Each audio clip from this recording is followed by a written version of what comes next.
Bonjour à tous et bienvenue dans ce nouvel épisode de Motion Rush. Après une courte pause de quelques mois, on revient avec un sujet dont on n'a pas souvent l'habitude de parler sur la chaîne parce que c'est en fait du temps réel. On va voir ensemble comment transférer votre propre visage dans un jeu vidéo. On va faire ça en plusieurs étapes. La première, c'est scanner votre visage en utilisant votre téléphone. Moi j'utilise un iPhone 11 donc ça date quand même d'il y a un petit moment. On va ensuite transférer ce modèle dans Cinema 4D, le cleaner et mettre de la texture dessus, puis on va l'envoyer dans Unreal Engine. Croyez-moi, même si c'est la première fois que vous ouvrez Unreal, vous êtes capable de faire ce que je suis en train de faire parce que je suis vraiment un gros débutant sur ce software. Donc sans plus attendre, la vidéo est méga longue, je vous conseille de regarder les petits chapitres qui se trouvent à peu près vers là dans la vidéo pour voir quelle est la partie qui vous intéresse le plus. J'avais demandé à la base si une vidéo de 20 minutes c'était long ou pas, on m'a répondu que non sur les réseaux sociaux et on va commencer tout de suite par ouvrir un navigateur internet. Donc déjà la première chose à comprendre c'est qu'est-ce que c'est MetaHuman exactement. En fait, MetaHuman, c'est une sorte de système qui est inclus dans Unreal Engine qui va vous permettre de créer des avatars. Si je vais sur la version web, tout ça se passe sur le web directement, je vais pouvoir me connecter et je vais pouvoir accéder à une banque de données de personnages existants. Il y a vraiment tout type de perso, il y a un peu moins de choix sur les coiffures que ce qu'on souhaiterait, mais au final, si je prends par exemple Hudson, qui est juste ici, que je crée ma sélection avec lui, je vais pouvoir vérifier déjà que ce personnage est super bien animé. Si je vais très proche, on a énormément de détails, de micro-détails dans les animations, et il y a plein de manières de pouvoir voir à quoi ça ressemble, l'amplitude de ses mouvements, que ce soit au niveau de son visage, mais aussi, et c'est ça qui est vraiment cool, au niveau de son corps au complet. Vous pouvez comparer ça un petit peu à un créateur de personnages dans les Sims, c'est-à-dire que je vais pouvoir tweaker sa couleur de peau, ses yeux, même les détails sur ses dents, puis après commencer à jouer avec ses cheveux, les détails qui sont liés à ça, sourcils, moustache, barbe, bref, toutes les proportions de son corps, tous les éléments qui permettent de créer un être humain vont être gérables directement dans MetaHuman. C'est super chouette, mais d'un autre côté, ça a un peu les restrictions de c'est jamais exactement vous non plus. Aujourd'hui, ce qu'on va voir ensemble, et c'est une nouveauté qui date vraiment de la semaine dernière, c'est de pouvoir utiliser MetaHuman, mais cette fois-ci avec nos propres mèches 3D. Donc on peut partir de modèles personnels, on peut créer vraiment des choses assez incroyables dans n'importe quel soft, puis les envoyer dans MetaHuman, mais ce qui est vraiment chouette, c'est que ça marche à la base avec des scans 3D. Donc pour faire ça, j'ai utilisé mon téléphone portable qui a une caméra frontale qui a Face ID pour le débloquer, donc un iPhone, moi, globalement, et avec cet iPhone et l'application Edge 3D, j'ai pu créer un double numérique de moi-même. Sincèrement, je vous conseille de le faire avec quelqu'un d'autre, dans le sens où vous allez avoir quelqu'un qui va pouvoir tourner autour de vous et scanner vraiment l'intégralité de votre corps, mais c'est important, il y a plein de petites choses à savoir, utilisez Face ID et pas un lidar, faites en sorte de faire bien le tour de vous-même, et vous allez obtenir un modèle que vous allez pouvoir envoyer directement soit sur votre Mac ou soit sur votre Dropbox. Moi je l'ai récupéré, c'est un format .stl, donc je peux le loader directement dans Cinema 4D, et vous allez voir, c'est un peu lourd, donc ça prend du temps à loader, mais c'est un modèle qui est extrêmement dense. En fait, le principe du Face ID, c'est qu'il va bombarder votre visage avec des lumières infrarouges, je crois, et avec ces lumières infrarouges, il va pouvoir faire un scan de vous-même. Alors actuellement, c'est un peu bizarre, ma vue me coupe à travers mon objet. Il y a deux choses qui sont liées à ça. La première chose, c'est le fait que mon objet en lui-même fasse actuellement à peu près un demi-centimètre de largeur, ce qui est vraiment pas beaucoup. Mais aussi, si j'appuie sur CTRL D, je vais pouvoir changer directement le View Clipping à Tiny, et je vais pouvoir voir l'intégralité de mon mesh. C'est une première chose, mais un visage, c'est un petit peu plus grand que ce qu'on a là actuellement, donc je vais juste le scaler très rapidement. Je vais utiliser plein de petits raccourcis, pour ça je les appelle avec Shift C, et je vais utiliser la fonctionnalité Center Axis to Model, pour que mon point d'ancrage se trouve au milieu de mon modèle. Je vais juste Rotate à 90 degrés, et je vais utiliser la fonctionnalité Shift C, Reset Transform. Maintenant mon modèle se trouve au centre de mon univers, je le remets à 90 degrés, et je vais pouvoir commencer à le scaler, pour qu'il fasse à peu près une taille normale. Ok, et donc comme vous le voyez, ça me ressemble quand même énormément, mais il y a un petit peu d'imperfection partout. Déjà, la première chose à comprendre, c'est qu'on va avoir besoin de deux choses. On va avoir besoin d'un modèle, parce qu'en fait, MetaHuman va directement projeter leur modèle de base sur notre modèle à nous, donc il faut que notre modèle soit un minimum clean, et on va avoir besoin d'une texture pour que les trackers qui permettent de faire tout ça soient un petit peu plus efficaces. Donc pour commencer, je vais cleaner mon modèle, et je vais enlever tout ce dont j'ai pas besoin. Ça va se focaliser essentiellement sur la face, et les cheveux risquent d'être un problème, mais on va quand même garder les cheveux pour ce modèle-là pour vous montrer les erreurs qui vont arriver derrière, mais je vais pouvoir utiliser mon outil de sélection en lasso, passer en mode face ici, et si je me mets en vue de front, je vais pouvoir juste sélectionner la partie qui m'intéresse. Je fais bien attention d'avoir décoché Visible Only, comme ça me sélectionne toutes mes faces, qu'importe où est-ce que ça se trouve. Je fais UI comme raccourci sur mon clavier pour sélectionner l'inverse de ce que je viens de faire, et je vais faire Delete. Déjà là, on a supprimé un bon nombre de faces, mais on va pouvoir continuer à améliorer un petit peu tout ça. Si je regarde mon modèle, je vois que le scan 3D a fait, comme je vous dis, un bombardement de plein de petits points et qu'il a essayé de comprendre où est-ce qu'il se trouvait. Donc il y a des moments où ça marche pas trop mal sur les surfaces planes comme le visage, mais je vois ici, au niveau de mon nez, que j'ai vraiment un endroit où je pense que j'ai un petit peu bougé pendant qu'on me scannait ici, donc on va essayer de le corriger avec des sculpting. Évidemment, si vous savez utiliser ZBrush, je vous conseille de vraiment passer sur ZBrush, ce sera beaucoup plus simple pour ça. Nous, on va juste passer dans les outils de Sculpt qui se trouvent ici. Avec notre modèle sélectionné, on va prendre la fonctionnalité Smooth. Et alors, avec CTRL et molette vers le bas ou vers le haut, je vais pouvoir contrôler la pression, donc l'intensité de ce que je suis en train de faire. Avec CTRL, molette et gauche ou droite, je vais pouvoir sélectionner la taille. Donc je vais faire quelque chose quand même d'assez petit. Et je vais smoother cette zone-là. Je pourrais potentiellement prendre le temps de smoother à peu près tout. J'ai pas envie de perdre trop de détails, mais j'ai quand même l'impression qu'un petit flood de smooth ici sur le bouton flood, ça va prendre un petit peu de temps, mais ça va nous enlever une grosse partie des imperfections. Après, quand je vois qu'il y a des zones comme ça qui sont vraiment avec de l'imperfection, je vais pouvoir repasser au-dessus avec mon outil de sculpt. Bien évidemment, j'ai une souris, c'est tout simplement désagréable de faire ce que je suis en train de faire, mais si vous avez une tablette graphique, un iPad, n'importe quoi, vous allez vraiment pouvoir vous amuser un petit peu plus avec votre sculpt 3D pour le cleaner complètement. Je vais essayer aussi d'enlever les détails qui se trouvent au niveau de ma barbe ici, parce que ça va donner un petit peu de bruit à notre modèle. Et j'augmente l'intensité quand même un peu plus, histoire de vraiment smoother toute cette zone ici, et récupérer ma belle petite peau de bébé que ma maman m'a donnée quand je suis né. Mais je suis quand même très content du résultat, et comme vous l'avez vu dans la vidéo au début, le scan 3D a pris littéralement 2 minutes et demie à se faire. Donc c'est super intéressant. Et ça rend vraiment accessible pour des gens lambda comme vous et moi, le fait de pouvoir faire des scans 3D photoréalistes de personnes. Un autre élément qui va nous manquer vraiment et qui est très important pour le tracking, comme je vous le disais tout à l'heure, c'est la texture. Donc pour faire ça, j'ai pas réussi à sortir de Edge 3D une version texturée vraiment utilisable de notre modèle. Donc ce que je vous conseille, c'est qu'on va juste utiliser une ancienne photo de moi et je vais la projeter directement sur ce modèle-là. Donc pour faire ça, hop là, je me positionne à peu près ici. Je vais chercher dans mes références ma photo. Celle-ci est pas trop mal en soi, ça date d'il y a un petit peu plus longtemps, mais c'est pas grave. Et je vais l'importer comme étant un matériel. Maintenant, ce que j'aimerais pouvoir faire, c'est utiliser cette photo et la projeter directement sur mon modèle. Donc pour faire ça, je vais revenir en standard et réafficher mon matériel. Je vais vouloir transférer ce matériel sur mon objet, mais comme mon objet n'a pas vraiment de UV déplié ou quoi que ce soit, c'est un petit peu dégueulasse. Donc plutôt que de prendre le temps de déplier tout ça comme il faut, je vais sélectionner ça, le passer en mode caméra mapping, et je vais me créer une caméra.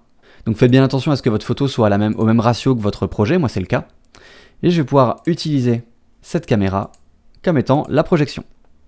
Alors évidemment, au début dans Cinema 4D, vos matériaux ont vraiment une résolution assez dégueulasse. De base, c'est normal, il faut juste aller dans Viewport, Texture Preview Size, et moi je vais mettre No Scaling. Pour le moment, je me le mets sur...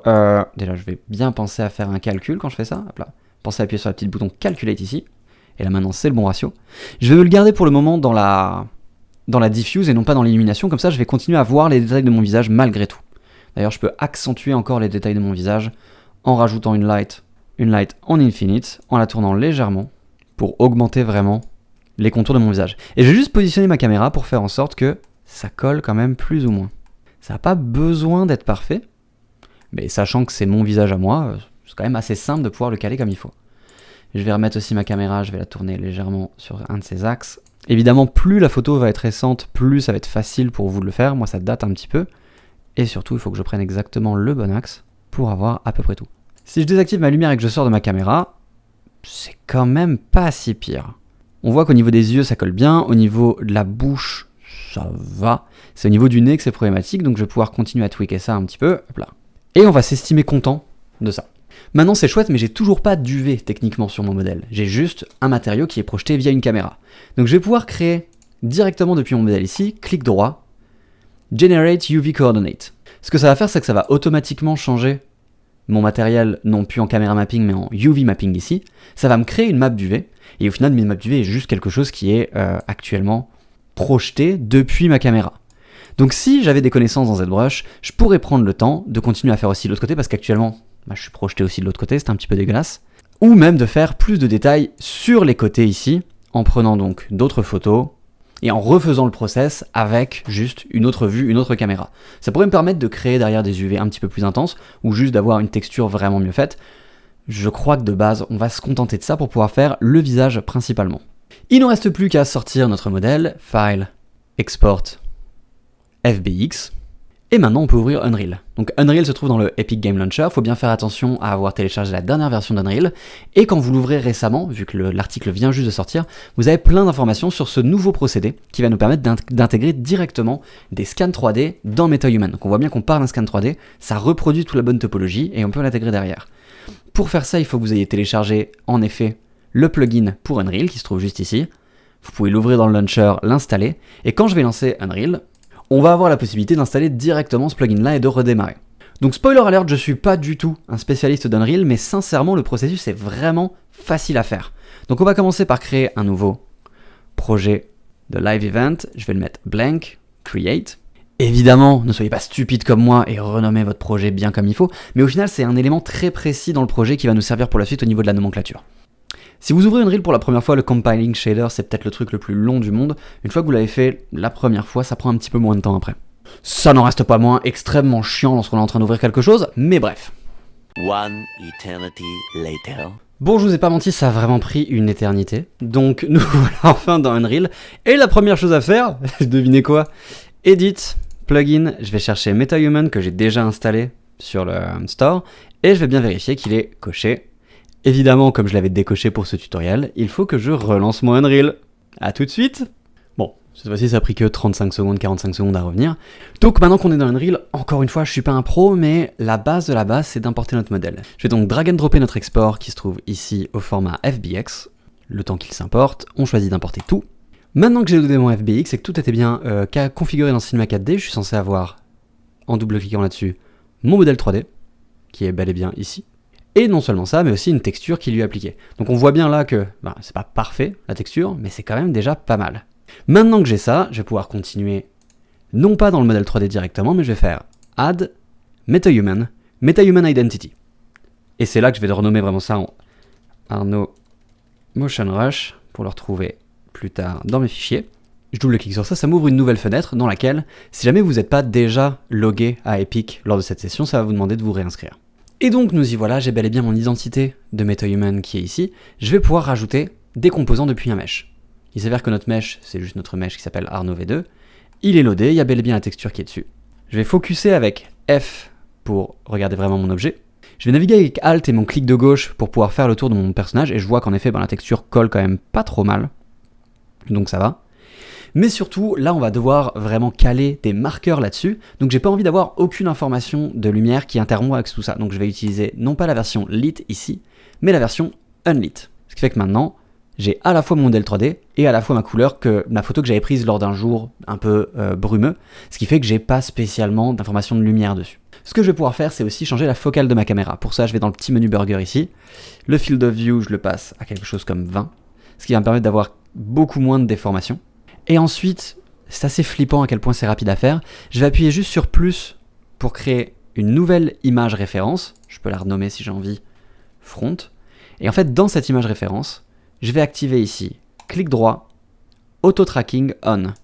La première fois que je relance le tracking de mes éléments, ça va prendre un petit peu de temps. Vous voyez bien que j'ai un loading tracker. Donc, il faut attendre un petit peu. Mais en fait, ce que ça va me permettre de créer, c'est que ça va me permettre de créer les éléments principaux de mon visage et de déterminer où est-ce qu'ils se trouvent par rapport à mon modèle 3D. J'ai fait des tests en enlevant la texture, c'est quand même pas aussi précis, donc je vous conseille d'avoir une texture, et vous voyez bien que, si je regarde maintenant, ça traque quand même parfaitement bien. On pourrait aller plus loin, on pourrait commencer à dire que dans le nose, j'ai envie d'avoir vraiment mes narines aussi qui sont présentes, à gauche et à droite.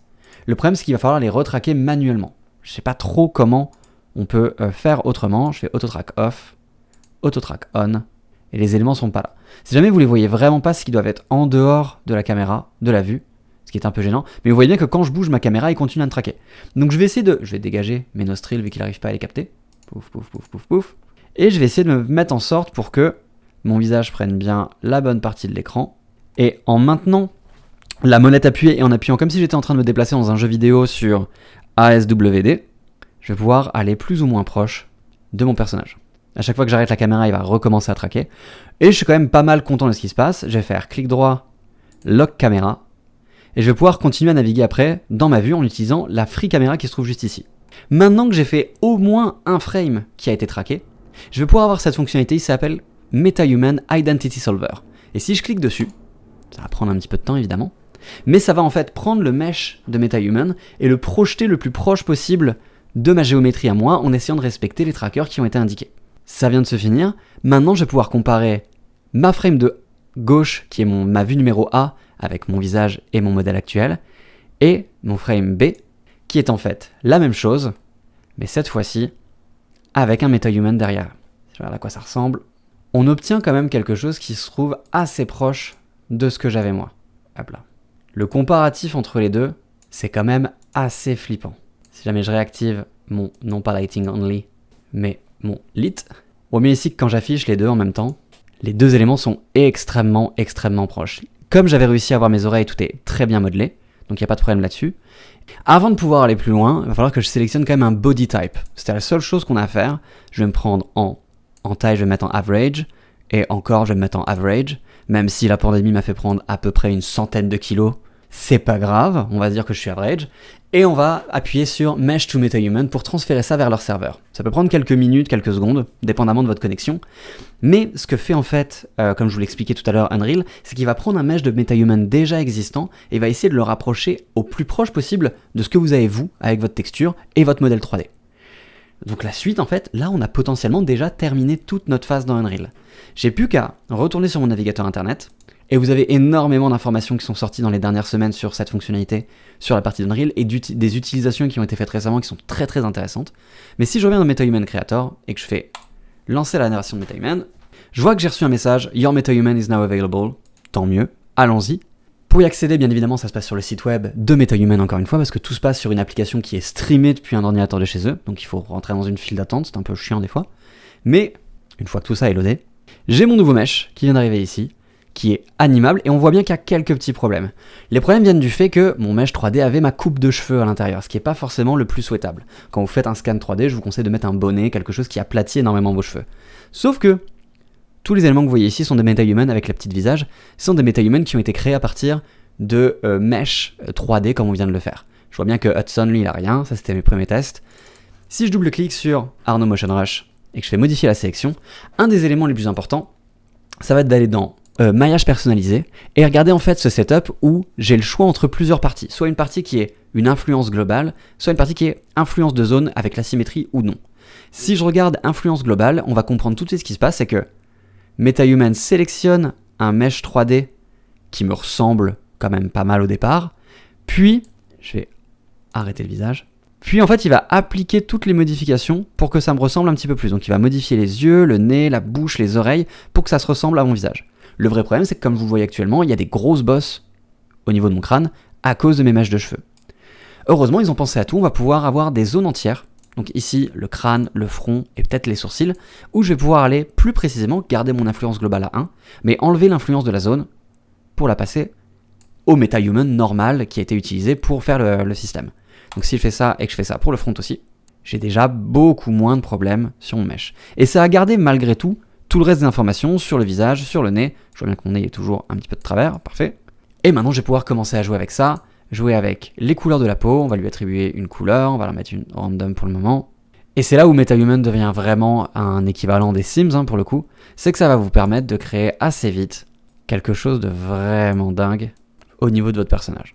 Évidemment, ce qui va changer la donne, c'est de rajouter des cheveux, de pouvoir jouer sur le niveau de pilosité faciale, que ce soit les sourcils, les cils, la moustache et la barbe, et après de pouvoir tweaker un petit peu plus ça. Si votre personnage, malgré tout, a quelques problèmes que vous souhaitez régler, vous pouvez aller très simplement, non pas dans Fusion, parce que Fusion, ça va vous permettre de vous rapprocher encore plus d'un personnage qui existe déjà dans MetaHuman, mais vous allez pouvoir aller dans Maillage personnel, activer les modifications.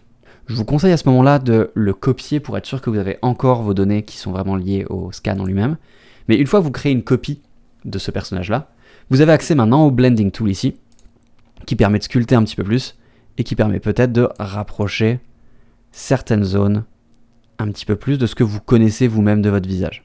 Encore une fois, c'est pas une copie parfaite. On s'entend qu'il y a des choses qui fonctionnent peut-être un petit peu moins bien, mais quand même, on a la rapidité de se dire qu'en moins de 10 minutes, on a réussi à créer un personnage qui est fully rigged, qui est complètement rigué, et qui va pouvoir avoir des animations dans des banques de données et tout ça.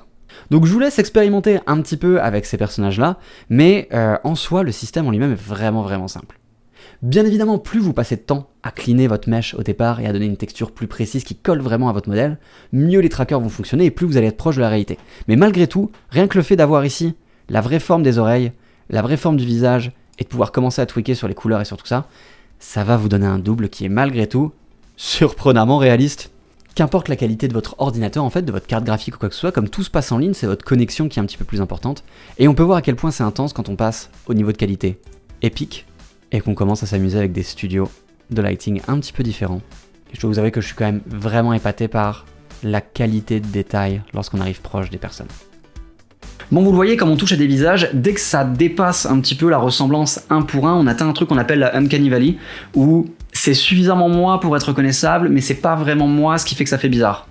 Plus vous allez passer de temps là-dessus, plus vous allez travailler dans MetaHuman Creator sur votre site web, ou aussi sur votre modèle 3D en lui-même en lui rajoutant plus de trackers sur Unreal, plus vous aurez de la chance d'obtenir quelque chose de vraiment proche de vous. Je trouve ça quand même fou qu'en 2022, on arrive avec un iPhone, une application qui coûte 11 $, à récupérer un modèle aussi proche de la réalité.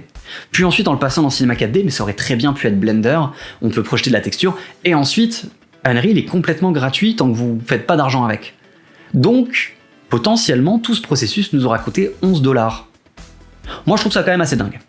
En tout cas, j'espère que vous avez eu du fun sur ce nouveau logiciel. On se retrouve dans les prochains épisodes pour revoir un petit peu plus les trucs classiques sur Cinema 4D et After Effects. Et en attendant, si vous avez des suggestions pour d'autres sujets, n'hésitez vraiment pas à me les mettre dans les commentaires de la vidéo. Et bien sûr, je ne peux que vous encourager à liker cette chaîne et à lui mettre un petit pouce bleu sur la vidéo pour m'encourager. Sur ce, passez une agréable fin de journée avec votre double numérique et on se retrouve la prochaine fois. Bye!